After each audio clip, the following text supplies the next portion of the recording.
ఇక్కడ మధ్యాహ్నం పడుకోకుండా మనం ఏ పనులు చేసుకోవచ్చు అనేది చిన్న షార్ట్ వీడియో అయితే మీతో షేర్ చేశానండి. ఫస్ట్ అయితే తర్వాత రోజు టిఫిన్కి అయితే ఇడ్లీ కోసం నేను పప్పు అయితే నానబెట్టుకున్నాను.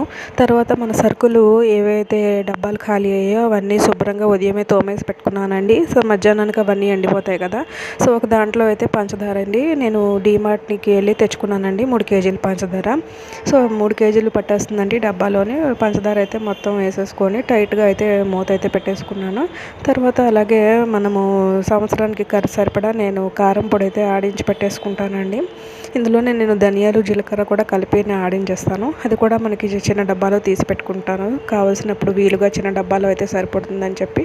తర్వాత అలాగే కందిపప్పు వేసుకున్నాను. తర్వాత ఆయిల్ కూడా నేను పెద్ద క్యాన్ ఒకసారి తీసుకుంటానండి, 2 లీటర్వి లేకపోతే 5 లీటర్వి. అవి తీసి చిన్న డబ్బాలో అయితే నేను వేసి పెట్టుకుంటాను. ఇవన్నీ సర్దుకునేటప్పటికి టీ టైం అయింది. సో చక్కగా టీ అయితే పెట్టుకొని తాగేశాను.